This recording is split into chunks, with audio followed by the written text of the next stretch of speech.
할렐루야. 하나님의 크신 은혜가 오늘 말씀을 통하여 우리 은혜교회 모든 사랑하는 성도님들께 넘치기를 주님의 이름으로 축원합니다. 오늘 본문 말씀을 중심으로 용서라는 제목의 말씀으로 또 한번 여러분들에게 말씀을 드릴 때 큰 은혜가 넘칠 줄 믿습니다. 우리가 만약 진정한 크리스찬이라면 그 순간부터 우리에게는 타인을 위해 살아가고자 하는 특별한 도덕적 양심, 신앙적 양심이 생겨야 맞습니다. 그리고 하나님을 믿는 백성으로서 공동체를 아름답고 건강하게 만들고자 하는 책임감을 가져야 합니다. 개인적으로 저는 이러한 사람들이 많은 교회나 가정을 꿈꿉니다. 자기와 자기만의 가족만 잘 되면 된다는 식으로 살아가는 사람들이 많은 이기적인 이 시대 가운데에 다른 사람을 먼저 배려하면서 살고자 하는 도덕적인 양심과 아름다운 공동체를 만들고자 하는 건강한 책임감을 가진 사람이 있다는 사실만으로도 행복합니다. 과연 우리는 그러한 신앙 양심과 책임감을 가지고 살아가고 계십니까? 여러분들에게 그러한 신앙적인 양심과 그러한 영적 책임감이 있으십니까? 아니면 나만 잘 되면 돼, 나의 가족만 잘 되면 돼, 혹시 이러한 마음을 가지고 살고 계시지는 않습니까? 문제는 우리가 실제 삶 속에서 상대방을 위한 이러한 양심과 책임감이 제대로 작동되지 않는 때가 많이 있다는 것입니다. 머리로는 그렇게 해야지라고 이해하면서 살지만 마음과 몸이 전혀 움직여지지 않은 상황에 맞닥뜨리게 될 때면 우리는 신앙인으로서 또 한 번 자책하게 됩니다.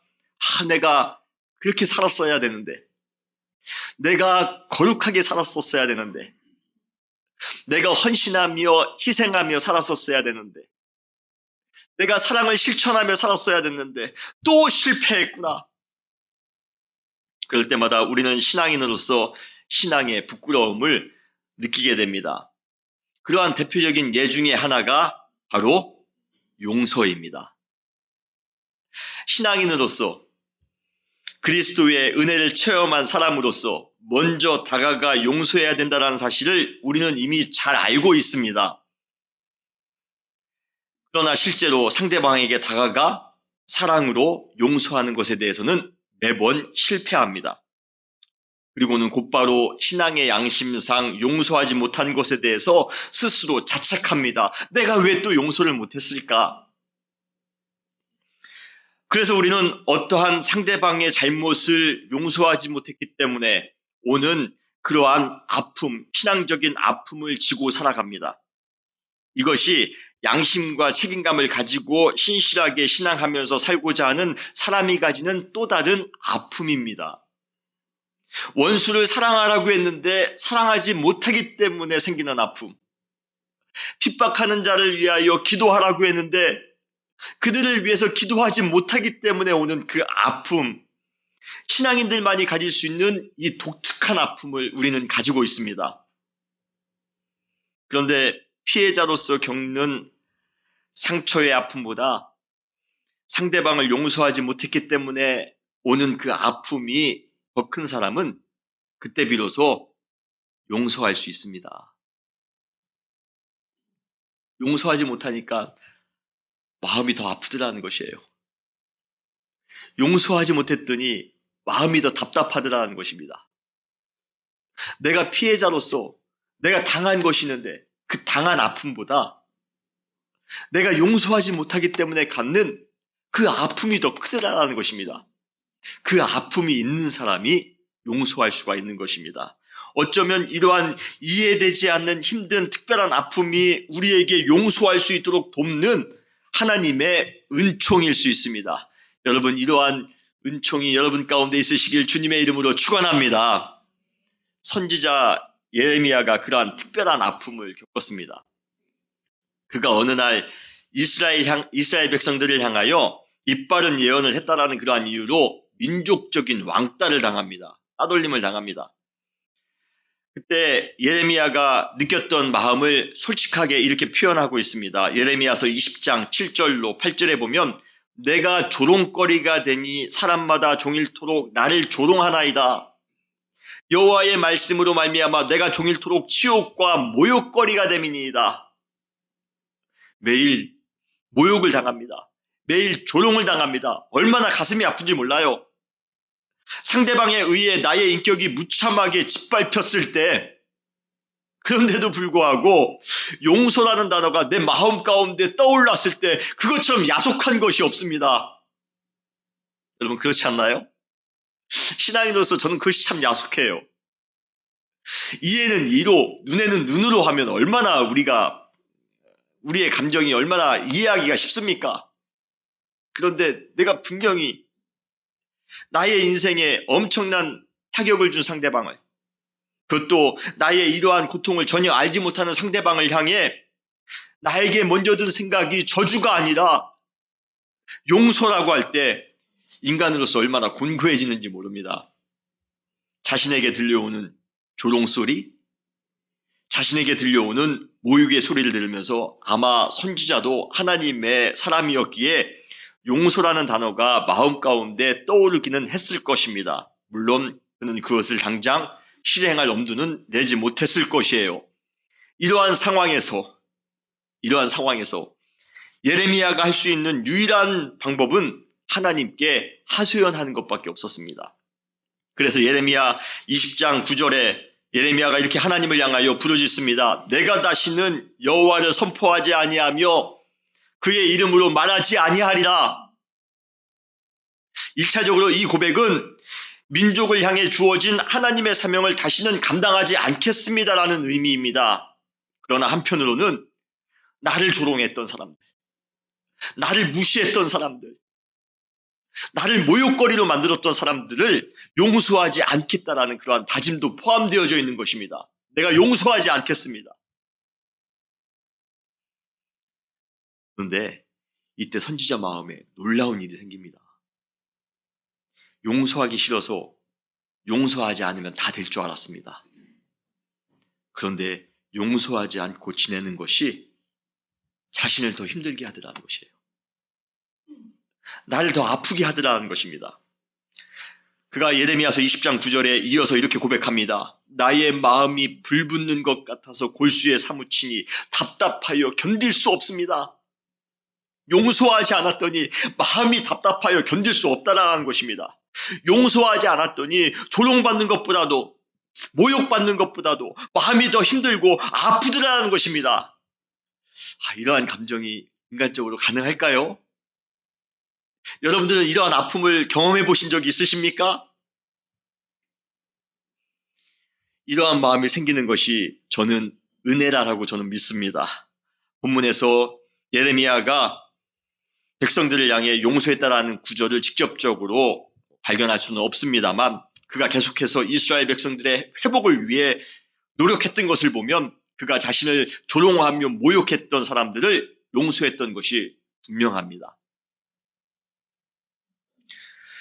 용서하지 못한 것을 더 가슴 아파하신 분이 또 한 분 계십니다. 그분이 누구십니까? 바로 하나님이십니다. 인간이 얼마나 많이 하나님을 배반했습니까? 우리도 신앙생활하면서 하나님을 얼마나 많이 속상하게 했습니까? 그러나 그분은 우리 인간이 그분을 배반하였기에 아팠던 마음보다 우리를 용서하지 못했기에 아팠던 마음이 훨씬 더 크셨었나 봅니다. 그래서 우리 인간을 용서하시기 위해 독생자 예수 그리스도를 우리에게 보내주신 것입니다. 하나님은 용서하지 못할 때 더 마음이 아프셨던가 봅니다. 은혜가 없는 사람들은 상대방이 나에게 준 아픔에만 초점을 맞춥니다. 그리고 분노합니다. 그리고 좌절합니다. 그리고 똑같은 상처를 주려 합니다. 그래서 감정의 악순환이 매번 되풀이되는 것이에요. 그러나 은혜가 넘치는 사람은 용서하지 못했기 때문에 오는 아픔에 초점을 맞춥니다. 그래서 그러한 아픔에 못 이겨 결국에는 용서하게 됩니다. 혹시 우리 중에 아직도 용서하지 못하는 사람이 있습니까? 그런데 용서하지 못하는 것 때문에 신앙인의 양심으로서 혹시 마음의 답답함이나 불편함을 느끼고 계십니까? 그 감정을 해결할 수 있는 유일한 방법은 하나밖에 없습니다. 용서하시기 바랍니다. 용서하시기 바랍니다. 용서할 때 우리는 비로소 자유로움을 느낄 수가 있으며 용서할 때 비로소 우리의 상처는 치유받게 될 수 있습니다. 그러한 용서하고자 하는 은총이 여러분 모두에게 넘치시기를 주님의 이름으로 축원합니다. 우리가 자주 암송하는 주의 기도, 주기도문이죠.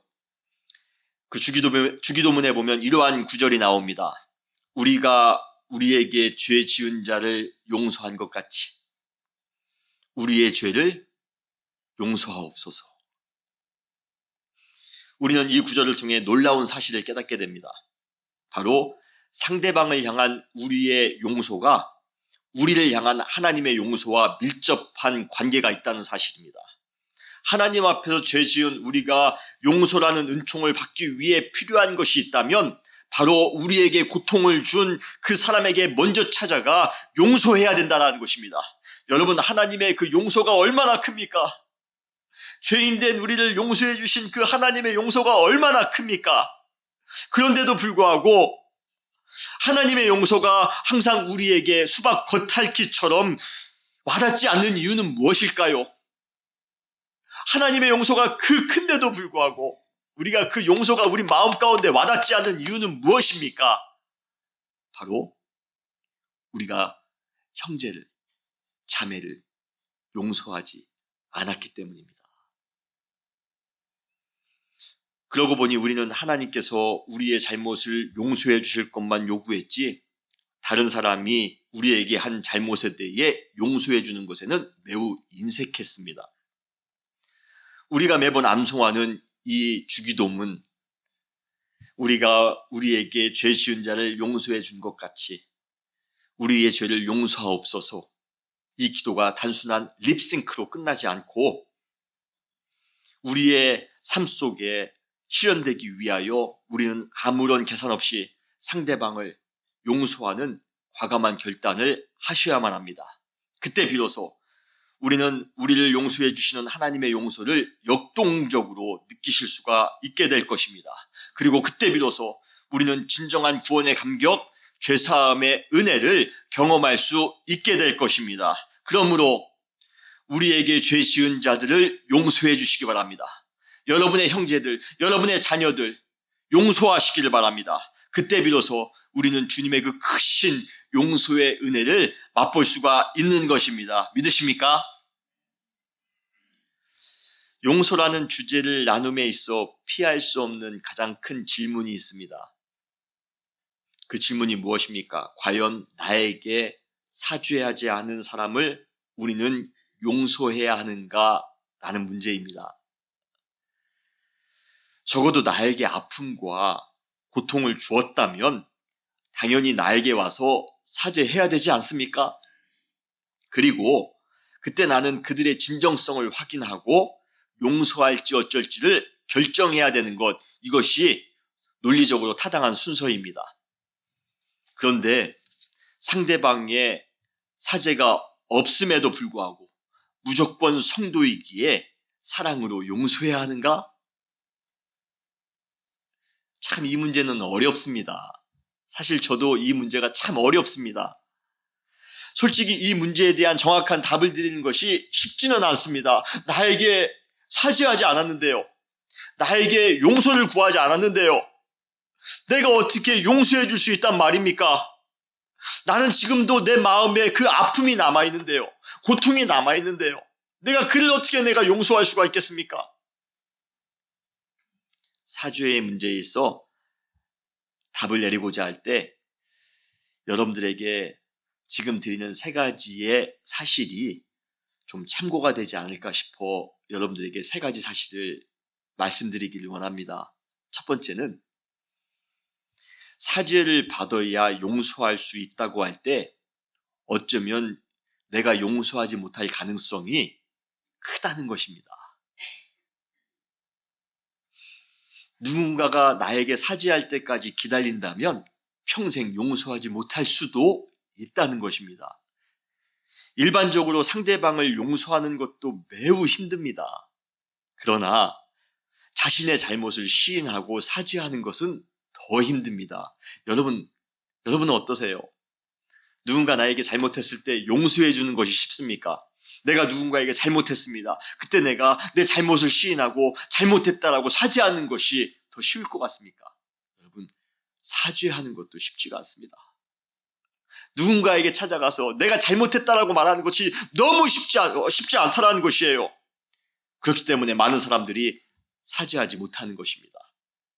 그래서 상대방이 언제 사죄할지 모르는, 그 사죄할 때까지 기다려야 된다면 용서하지 못하고 오롯이 상처를 간직한 채 고통의 인생을 살아갈 수 있게 된다는 것입니다.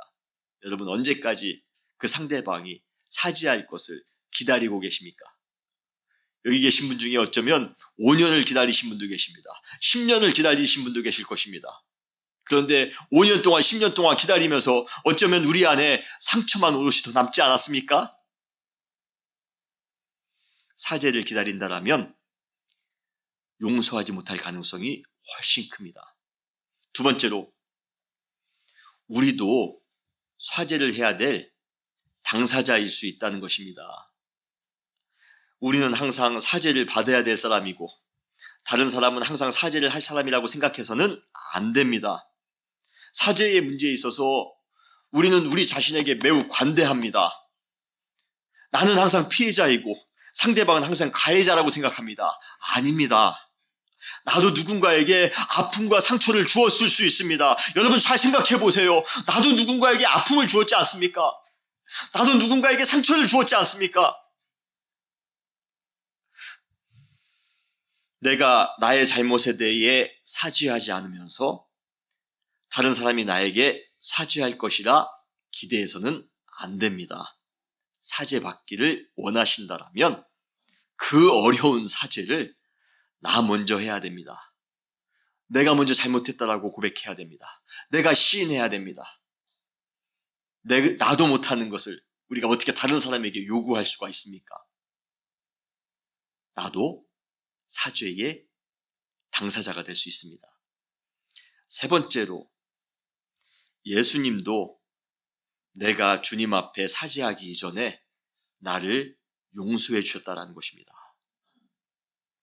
우리가 잘못한 것을 미리 알고 주님께 시인했기 때문에 그 사죄의 노력이 가상하여 주님께서 우리를 용서해 주신 것이 아닙니다. 성경은 이렇게 말씀하십니다. 로마서 5장 8절에 보면 우리가 아직 죄인 되었을 때에, 무슨 의미입니까? 하나님께 사죄할 의향이 하나도 없을 때에라는 뜻입니다. 그런데도 불구하고 그리스도께서 우리를 위하여 죽으셨답니다. 그리스도께서 우리를 위하여 용서하셨답니다. 내가 사죄할 의향이 하나도 없는데도 불구하고 하나님께서 먼저 용서해 주셨다는 것이에요. 나는 사죄한 적도 없는데 주님께서 그런 나를 먼저 용서해 주셨습니다. 우리는 그러한 분을 믿고 있는 하나님의 백성입니다. 다시 한번 반복해서 여러분들에게 질문합니다. 상대방이 나에게 사죄하지 않았는데도 불구하고 그를 용서해야 합니까?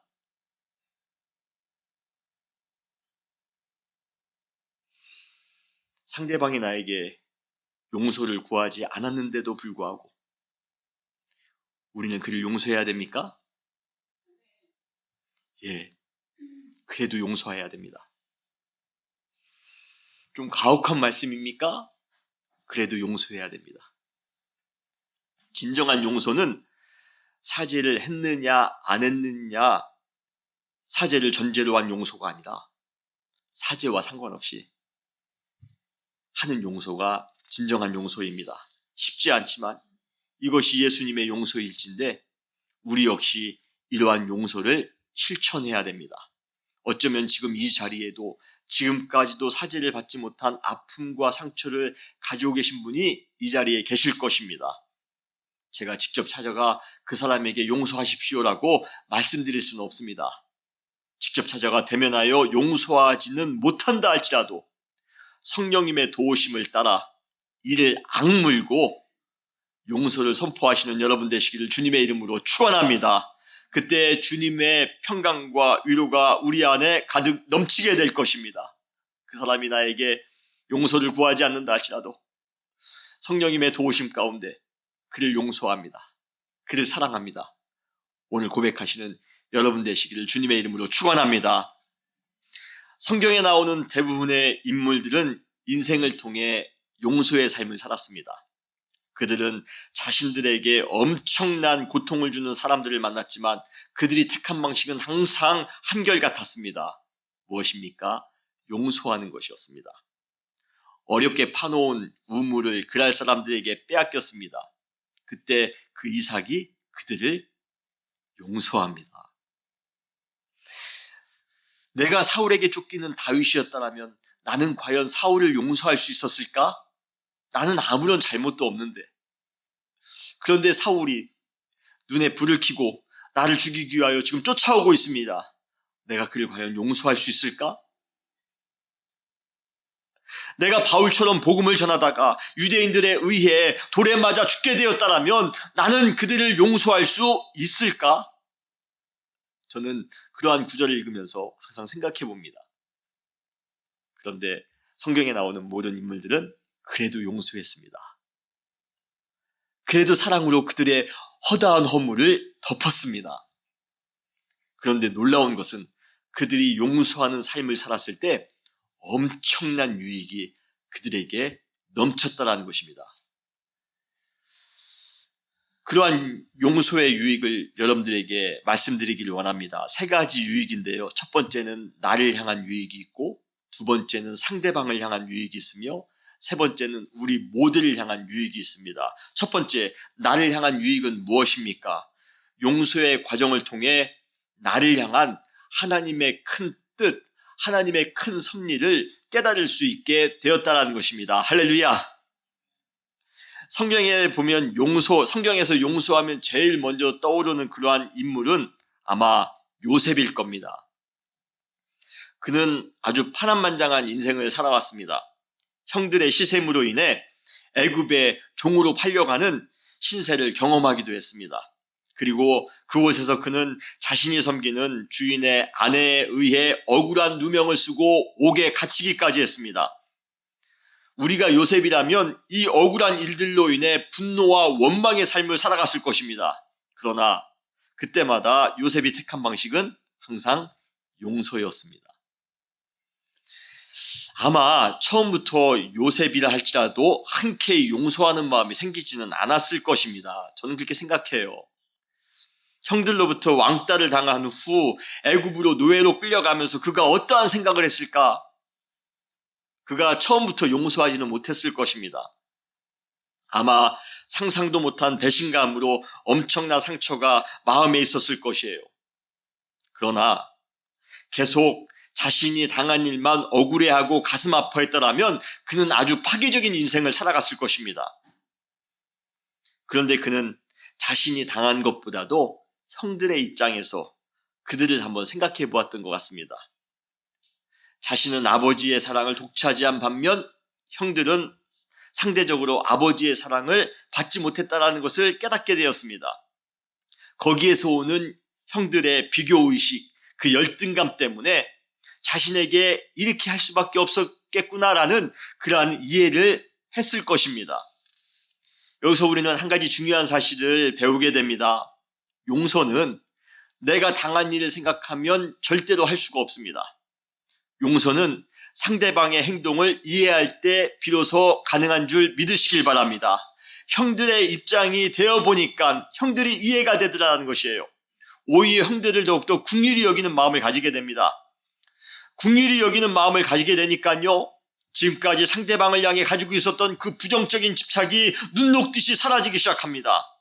그렇기 때문에 요셉은 자신의 삶을 더욱더 의욕적으로 적극적으로 살아갈 수 있었던 것입니다. 창세기 39장 3절에 보면 이렇게 요셉의 삶을 기록해 놓고 있습니다.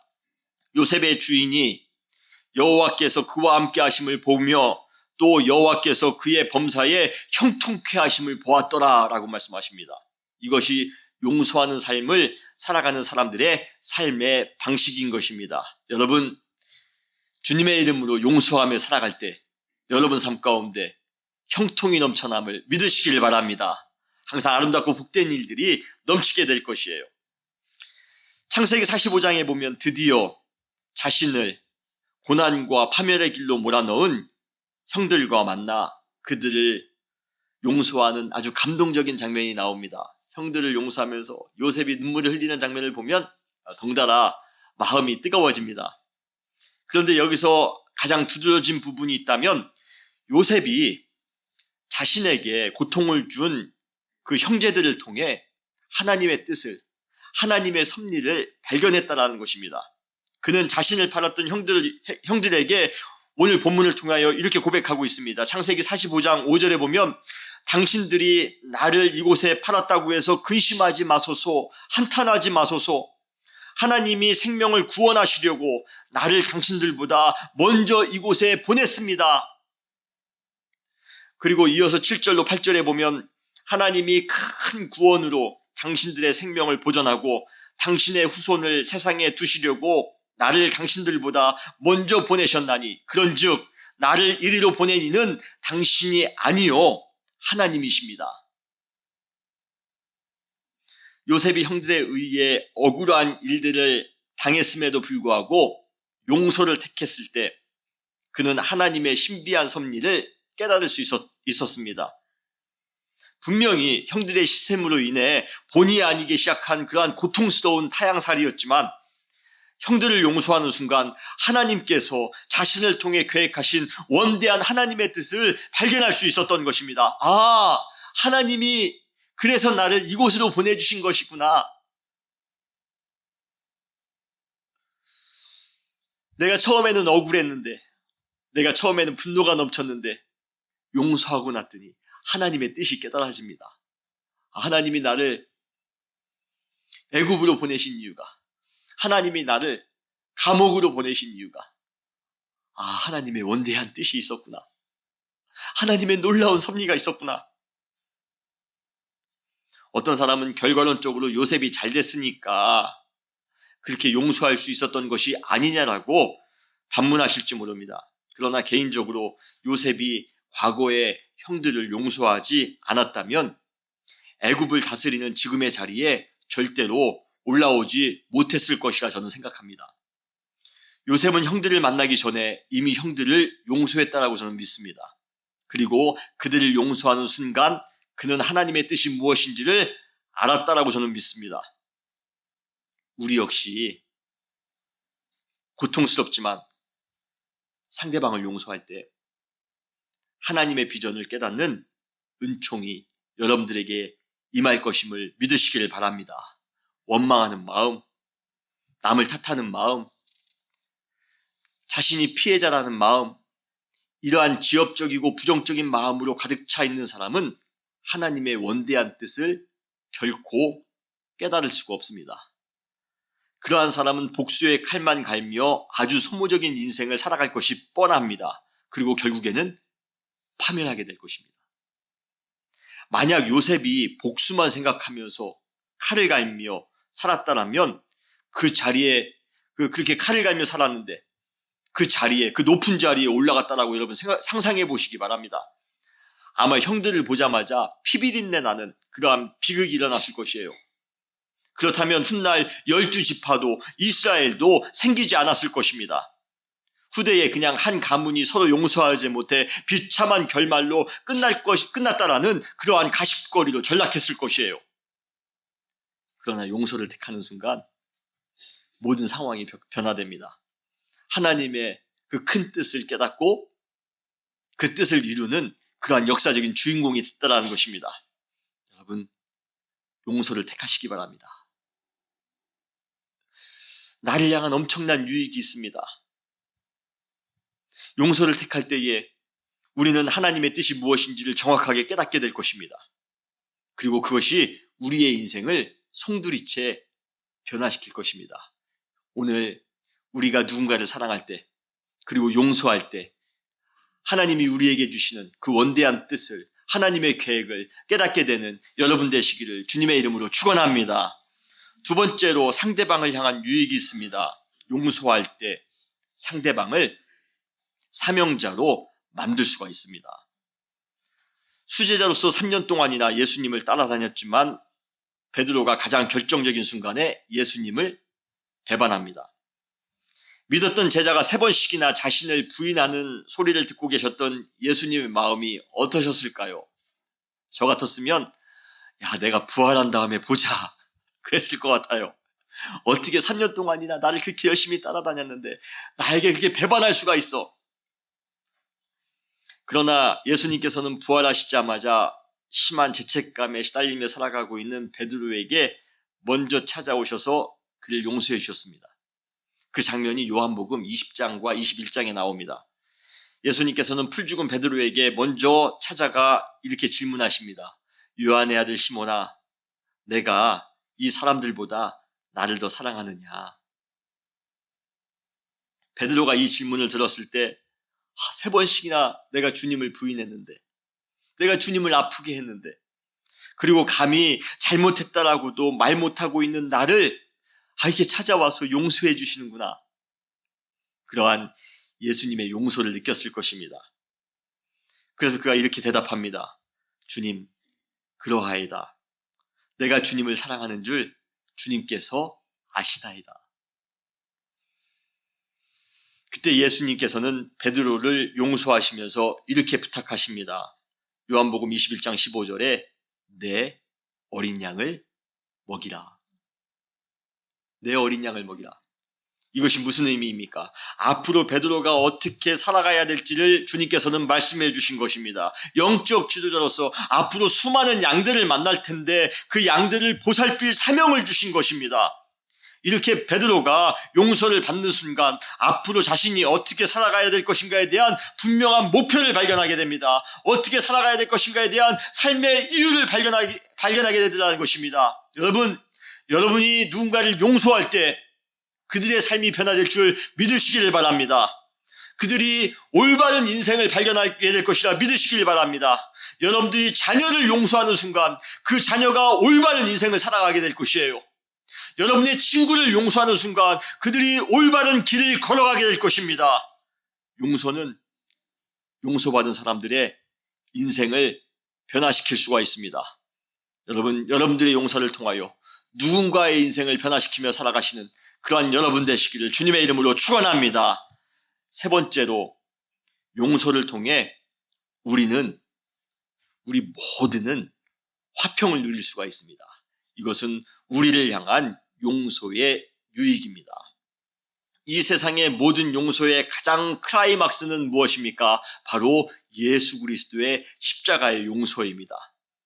말로만 하는 용서가 아니라 행동으로, 그것도 죽음으로 행하신 십자가의 용서는 우리 모두에게 아주 놀라운 은총이 아닐 수가 없습니다. 신비한 것은 이러한 십자가의 용서가 하나님과 인간과의 화해뿐만 아니라 인간과 인간과의 화해에도 큰 영향을 주었다는 것이에요. 바울은 에베소서 2장 16절로 18절에 이렇게 고백하고 있습니다. 십자가로 이 둘이 전혀 화해하지 못할 것 같았던 이 유대인들과 이방인들 이 둘입니다. 십자가로 이 둘이 한 몸으로 하나님과 화목하게 하려 하심이라. 원수된 것을 십자가로 소멸하시고 그로 말미암아 우리 둘이 한 성령 안에서 아버지께 나아감을 얻게 하려 하심이라 라고 말씀하십니다. 용서는 나에게 피해를 준 사람을 너그럽게 봐준다라는 그러한 소극적인 의미로 끝나는 것이 아니라 용서의 궁극적인 목적은 그렇게 함으로써 상대방과 우리 모두가 화평을 이룬다라는 그러한 적극적인 의미로 나아가야 됩니다. 여러분, 우리가 용서할 때 우리 모두가 화평케 되어질 수 있습니다. 화목해 되어질 수 있습니다. 어제까지만 해도 원수 같았는데요. 십자가의 사랑으로 그 모든 것들이 다 무너지게 되어져 있습니다. 그러한 것들이 모두 다 소멸되어진다라고 말씀하십니다. 십자가로 이 둘이 한 몸이 되었다라고 말씀하고 계십니다. 여러분, 우리가 용서할 때에 우리 모두가 화평케 됨을 여러분 믿으시기를 바랍니다. 우리 모두가 화목케 됨을 믿으시기를 바랍니다. 우리 은혜교회가 저는 용서하는 그러한 공동체가 됐으면 좋겠습니다. 사역을 하다 보면 같이 섬기고 같이 헌신하다 보면 가끔은 의견이 안 맞을 때도 있습니다. 가끔 오해가 생길 때도 있습니다. 그런데 그것이 잘못된 것이 아니라 공동체를 하다 보면 자연스러운 과정입니다. 중요한 것은 그러한 일들이 생겼을 때에 어떻게 대처하는가, 그것이 지혜로운 공동체의 자세입니다. 어떻게 해야 됩니까? 용서하시기 바랍니다. 용납하시기 바랍니다. 서로 화해하시기 바랍니다. 서로 하나가 되시기 바랍니다. 언제 가능합니까? 여러분, 용서할 때 가능한 줄 믿으시기를 바랍니다. 사역자로서 저도 잘못할 때가 있겠죠. 저도 마음이 들지 않을 때가 있겠죠. 그럴 때마다 용서해 주시기 바랍니다. 그러면 우리 은혜교회가 그 안에서 더욱더 건강하게 세워져 갈 것이라 믿습니다. 이 아유와 지역에 서로 상처받고 서로 아픈 사람들이 왜 없겠습니까? 이곳에서 10년 살고 이곳에서 20년 살았는데 마음에 안 드는 사람이 왜 없겠습니까? 그럼에도 불구하고 여러분, 그들을 용서하지 않는다라면 이 지역이 항상 아픔과 상처로 넘쳐나는 그러한 지역이 될 수밖에 없습니다. 우리 은혜교회 사랑하는 성도님들부터 먼저 용서하시기 바랍니다. 이웃을 용서하시기 바랍니다. 이 지역에 있는 그러한 서로 가운데 속상하게 했던 그러한 분들을 용서하시기 바랍니다. 그 용서를 통하여 이 지역이 변화될 것이라 믿습니다. 그러한 용서를 통하여 하나님의 놀라운 뜻을 우리가 깨닫게 될 것이라 믿습니다. 진정으로 용서하는 용서의 공동체가 되시기를 주님의 이름으로 축원합니다. 다시 기도하시겠습니다.